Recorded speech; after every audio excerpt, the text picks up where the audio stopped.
questions, comments from my fellow commissioners? Who'd like to go first?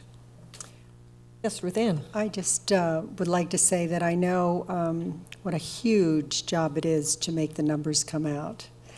When you have a finite number coming in and when it's not so finite because you don't know exactly what's going to happen and you know all the things that need to be spent.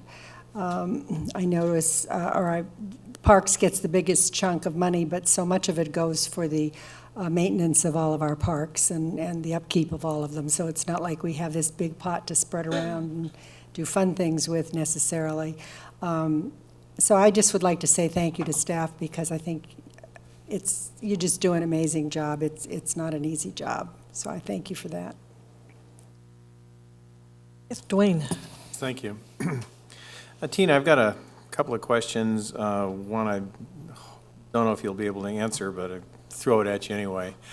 The difference between the PTL and VLF fees, the property tax in lieu and the vehicle license fees that we get one or the other. Do you know what the difference is between those fees, and do we have a choice as to which way we go with that?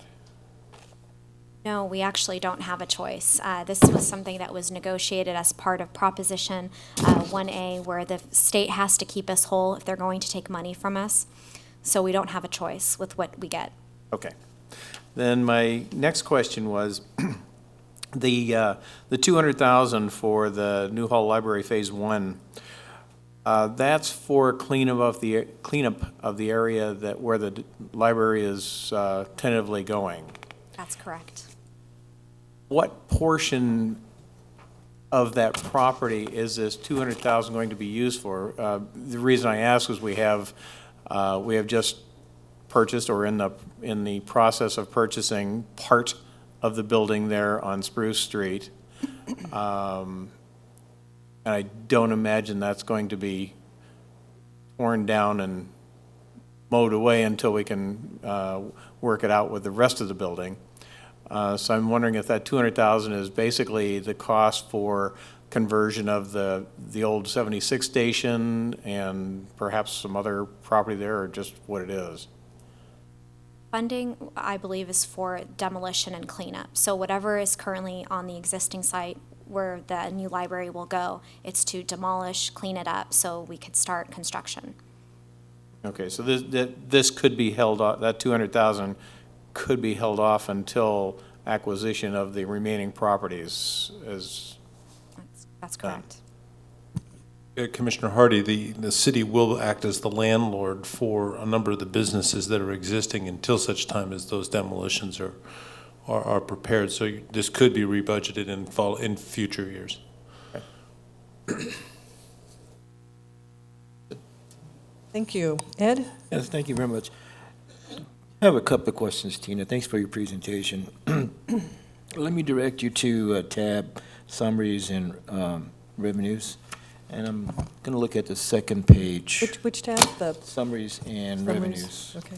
And the second page after the graph.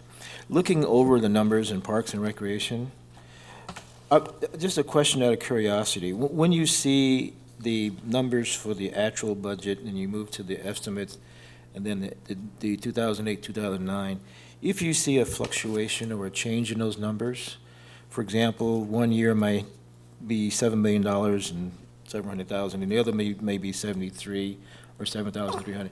Is there anything that would direct me to why that would be a reduction? What was cut or what was saved or what was changed in that particular department? What are we doing? How do we determine those numbers? Well, much of that, sometimes if there is a slight decline, usually there's one-time items that get funded in one fiscal year that don't carry over to the following fiscal year. So that's why you'll notice a slight decline. Okay, that makes sense. Then let me direct you to Parks and Recreation tab, please. I don't think it'd be nice with the page are numbered. Be nice if the pages are numbered. You got that. Just looking at the department section on recreation. I'm sorry, not recreation. Let me go next page, would be parks. And when you look at the performance goals,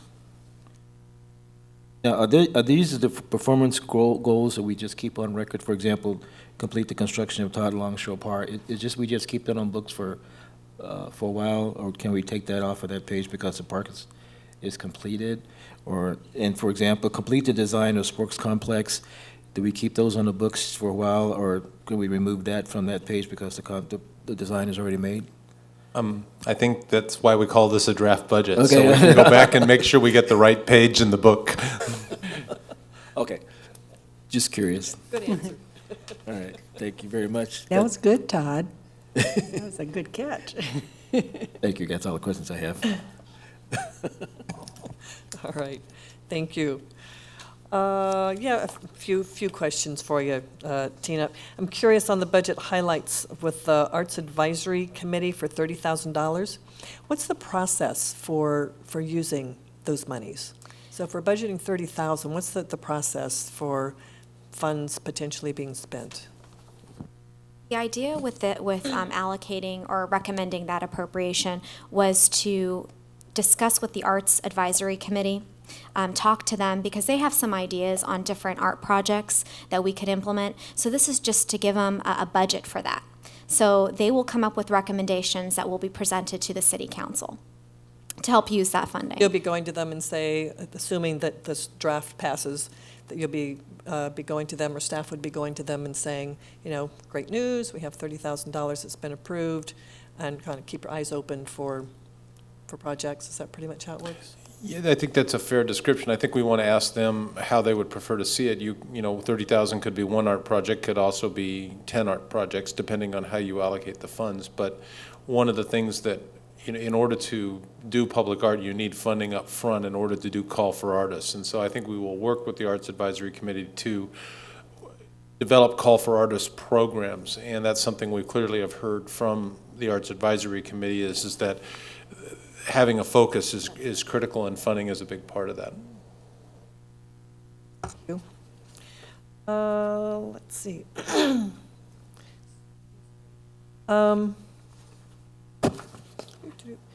Looking at performance goals for administration, for administration, but then I think also for the other areas as well. I'd be curious to hear more detail about, there's two things kind of for each of these. What are we planning to basically stop, start, or continue?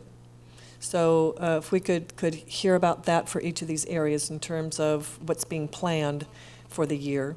In other words, for administration, for parks, for recreation, community services, arts and events. What are we overall planning to stop doing?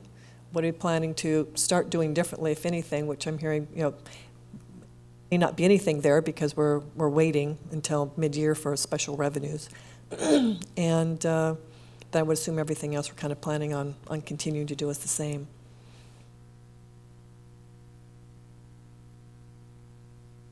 I think what would be easiest way for me to answer the question would be is subsequent to the approval of the budget is I can bring an item back to the commission at the September meeting and identify the major priorities of each of the divisions and the department for the upcoming fiscal year. And in part, that would coincide with some of the other projects that are happening today at the end of this fiscal year. For example, as we move towards the construction of Phase 4 of the sports complex, we're in the bidding process right now. Many of those bids are being opened now, and it gives us a much clearer picture of what we will be doing from July 1st through the following year. So I could consolidate all of these action items, get the correct ones for parks, and then sort of give you a general priority update at the September meeting. It's possible I could have it for the July meeting. Yeah, I would prefer to get that as soon as possible, actually. I mean, we're looking at the draft budget here, but we really don't know what it is. We've got some high-level numbers, but it's not clear to me in terms of, what's being recommended in this draft for, what we're planning to stop doing or that we're going to start doing. We have a few items in here, such as $30,000 to, the Arts Council or Arts Committee. That's fabulous. What else are we planning to start doing? And then there's some areas that I noticed in the overall budget numbers that some of the numbers are lower. Would like to know, what is it that we're planning either on stopping doing, or maybe we're consolidating some things so that we can, create more synergies to be able to, do more with less. So, as part of our budget review process, I'd actually like for us to see this before it gets finalized, before City Council. So I would prefer to understand that before it goes to City Council. So I'm sure you all understand that, but we don't understand that. If that's the commission's pleasure, we can certainly attempt to get you a report before Tuesday night that would outline the major initiatives in the budget beyond the highlights that Tina has provided to you, and maybe provide you a couple sentences. Beyond that, I think it would take some time for us to compile that information. Since the public hearing is this coming Tuesday night, I'm not sure how much more in depth we're going to be able to get that to you, given the amount of time we have.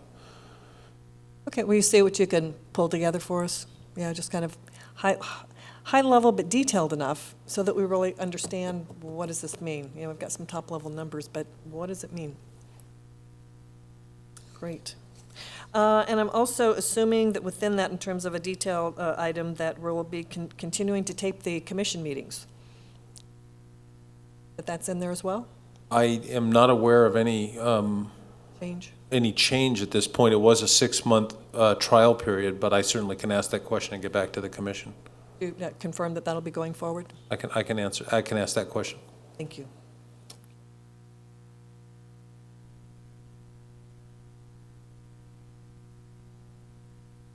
Okay, great. Those were my comments. Yes, Ed, something One else? additional comment, and probably this might go to Adele. I'm sorry, Arts and Events. We have the farmer's market. This is the one that is on Tuesday night or Thursdays? Thursday nights in Old Town New Hall. Okay, and we also have a farmer's market on Sunday, which is at College of the Canyons. We don't support that one. We do not, no. Okay. I'm wondering, I don't know how much we contribute to the one in Newhall, but would it be beneficial to combine those events in the interest of maybe saving some revenue? Because they're attended, but they're not well attended, from what I understand. But if we combine both of those, it might be better for the community, I think. What do you think? My initial comment is I don't know the motivation behind the College of the Canyons Farmers Market. I don't know if that is something that, frankly, the college chooses to support that, and how they support it, I don't have any details on that. I can tell you that the Farmers Market in Old Town New Hall was developed for a particular reason. And the reason for that was to support the Old Town New Hall, the specific plan, and the businesses in the Old Town New Hall area, and to continue to grow interest. And as the specific plan moves forward, and the streetscape project, which is probably the first or the next significant step you'll see before the library really goes to construction, those types of marketing and customer serving events that we can place in Old Town New Hall have been a priority not only for the city, but the redevelopment committee as well as the Old Town New Hall Association. So I suspect that we will, we could certainly approach College of the Canyons, but not knowing their motivations, I suspect that we will continue to have two separate farmers markets. I will tell you that we have seen a fairly significant increase in the attendance at the Old Town New Hall Farmers Market. It has broadened to the point where we are even considering taking another street and adding vendors because of attendance and popularity. Yeah, well, just wondering, in the budget crunch times, it would be beneficial just having them combined. Motivation behind that question. I also have, just to tack on to what Commissioner Hauser was mentioning about the $30,000 for the arts and events. We don't, in my understanding, we don't know where that money is going to be allocated for or toward. It's just for the committee itself to decide what to do with it? Yes, for arts projects. For arts projects, for example, the bridge project we have coming up now, is that going to be allocated for that? That money? It could be if that's what the arts committee wants to recommend. Okay, thank you. We will be coming to the Arts Advisory Committee and suggesting some processes and methods by which you could, on an annual basis, should the money be available. I can't say that 30,000 will be available every year, but you would like to hope that there will be arts money available, that you could come up with community processes to begin to place public art or public art programs throughout the community. I think what my concern is, Rick, is that I'm really would like for us to move forward on the cultural arts master plan, because it's going to give us some direction in situations like this, where this money has to go or should be allocated toward more of an organized way of doing it. Because I think that, to be honest with you, I think that $30,000 is useful for projects we have now, but I'd like to see it moved into, how are we going to do this? Where does it go? Where's it allocated to in a master plan, a plan that we can look at and say, this is how we can know where it's going to go. But just my feelings on the cultural arts master plan, which I really think we should push as hard as we can. Yes, Ruth Ann, did you have something to add? Yes, I wanted to speak to the farmer's market as a consumer. I stopped going to the one at COC because it's just too darn far on a Sunday morning.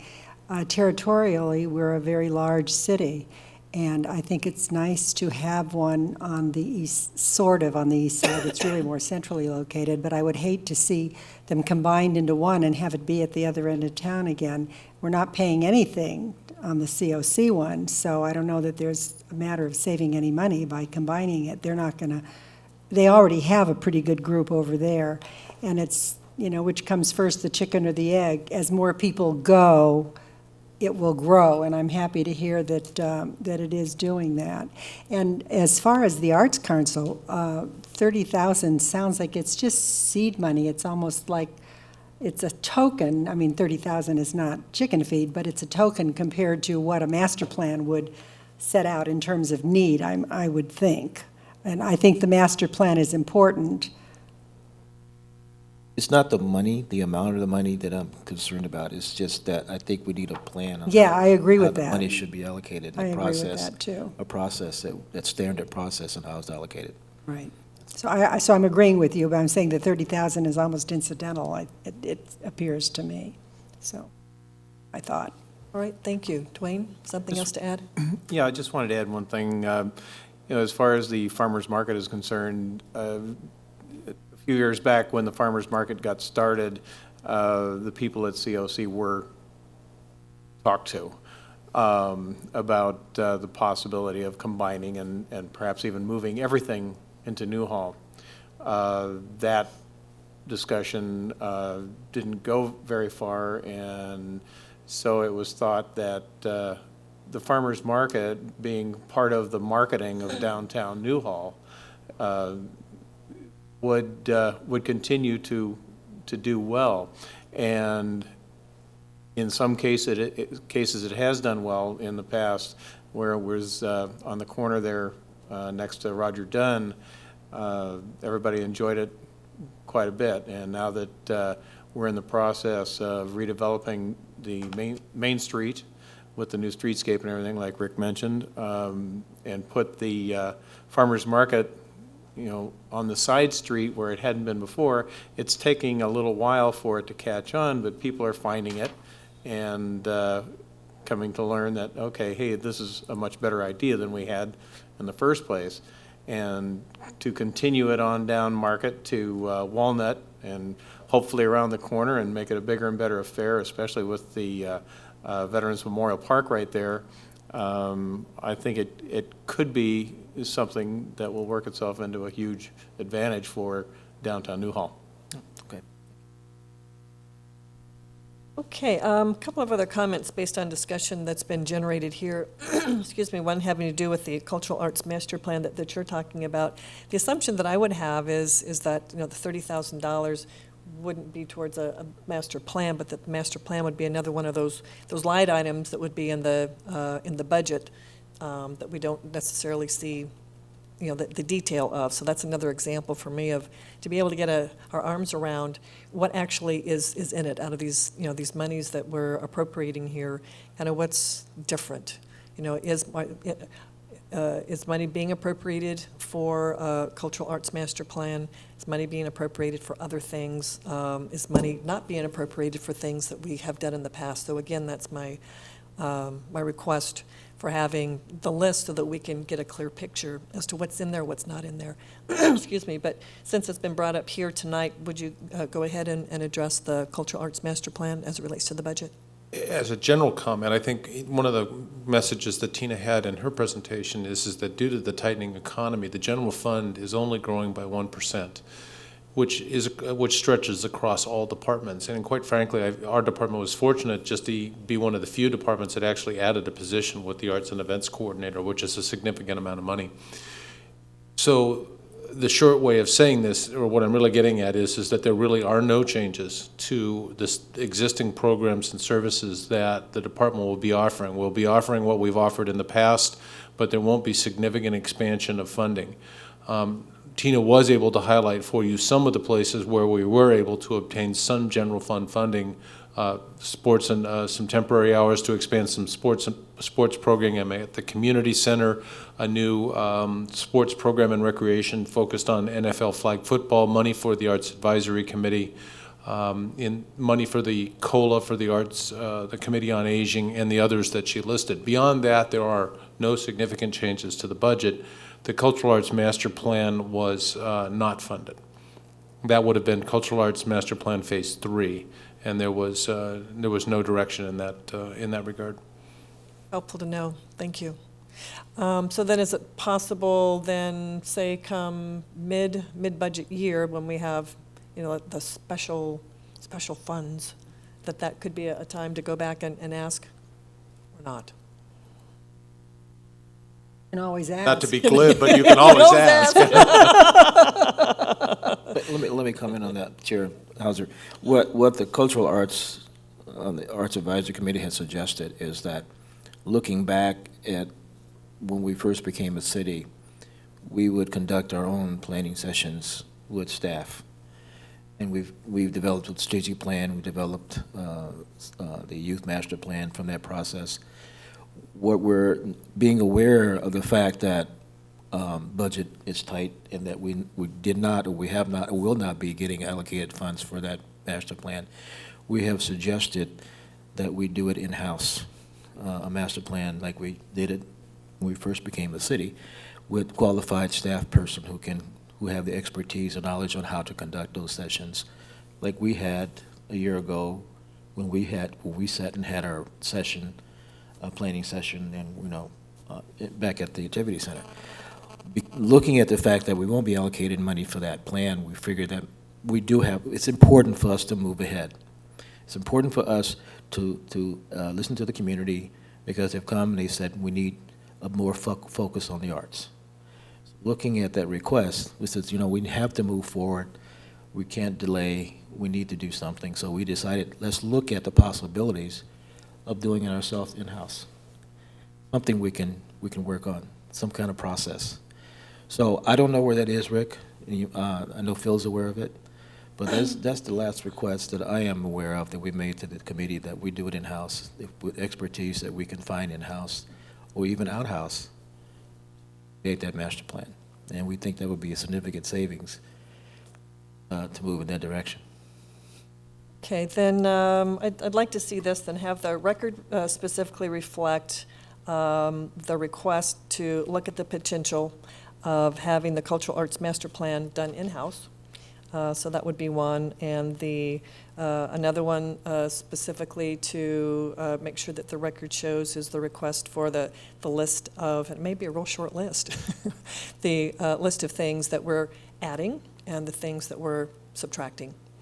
And also specifically for it to list the request for the videotaping for the commission to continue. Okay? Great. Anything else? Just one comment. Doing things in-house still cost us.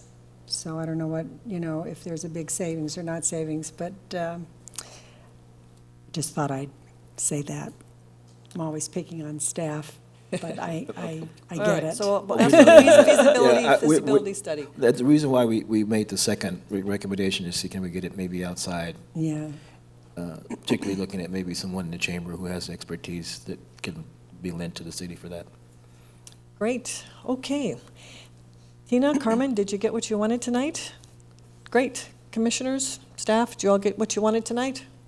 Everybody good? I didn't get my lounger. You didn't get your lounger yet? Yes.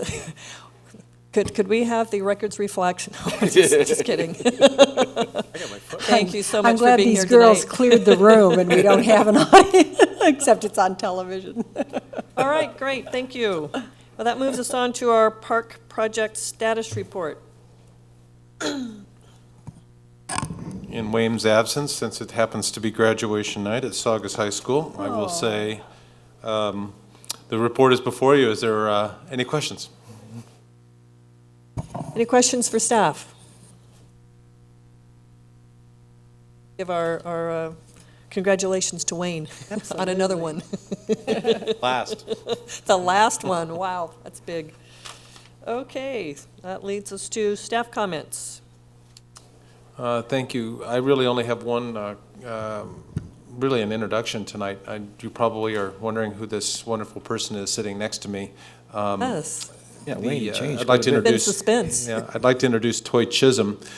Toy most recently was a management analyst in the city manager's office, but has recently accepted the position of the interim recreation superintendent while Shannon is on her leave. And I think Toy started about a week after our last commission meeting, so she's actually been with us for a little over a month and learning the recreation side of the world. So she'll be with us at least another couple months, and if you have the opportunity, I'd encourage you to get to know Toy.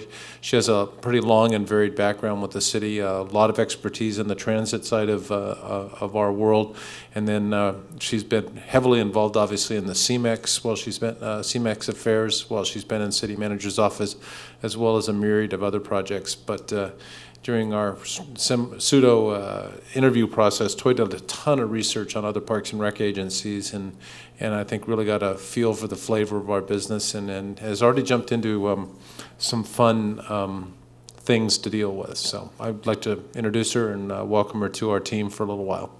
Welcome. Thank you, Welcome. thank you for being here.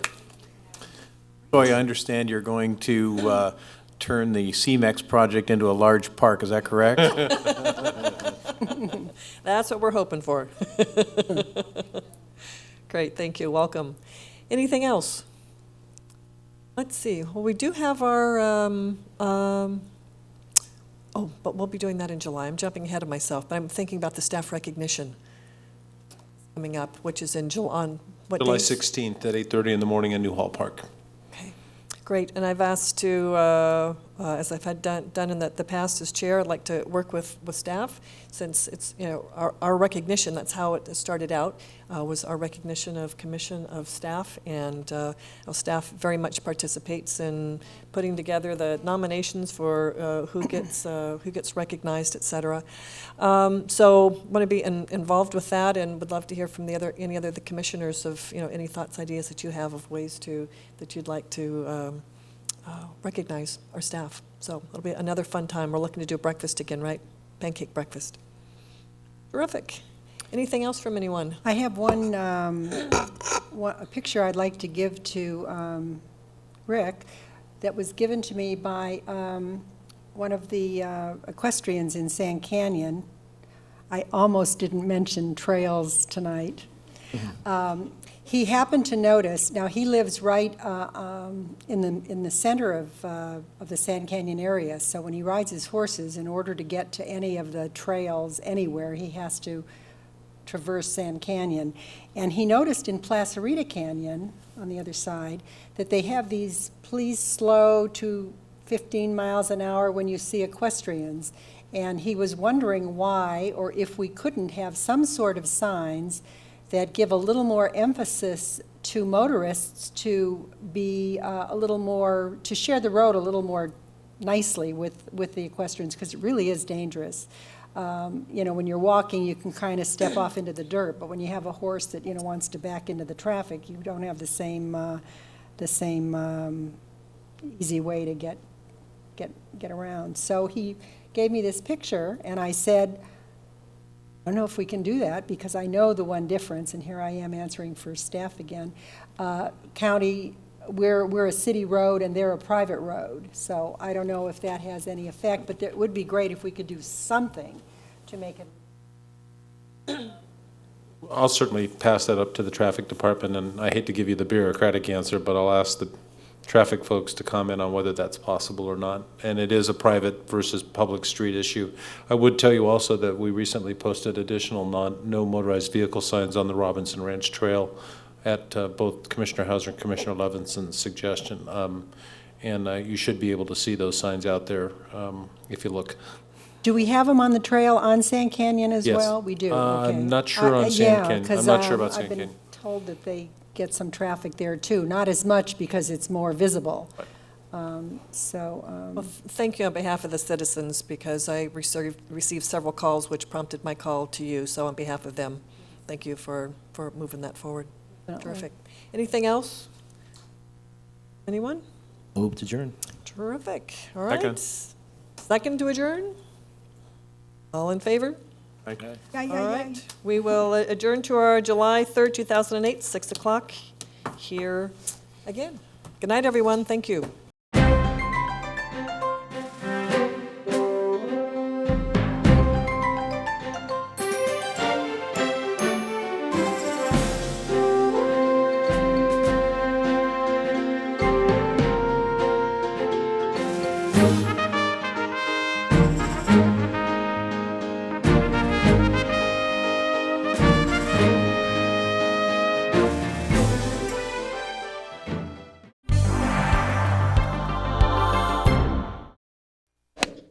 Santa Clarita is Southern California's entertainment destination. Just minutes from LA, Santa Clarita's year-round weather means you can enjoy year-round fun.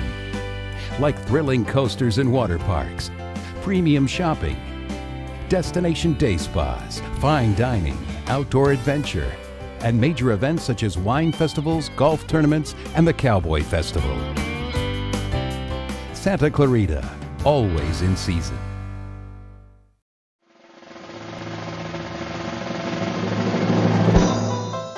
What comes to mind when you think of Stevenson Ranch? Brand new community? Upscale homes? What about oil? Not really? Drive down Pico Canyon Road just past Stevenson Ranch and you'll come to a state park at the end of the road. That's Mentryville.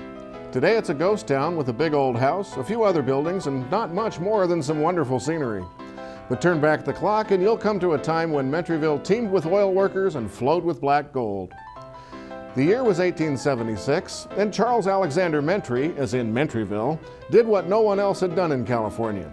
He drilled the first commercially productive oil well in the state, and he sent his oil to San Francisco by way of the state's first successful oil refinery in Newhall.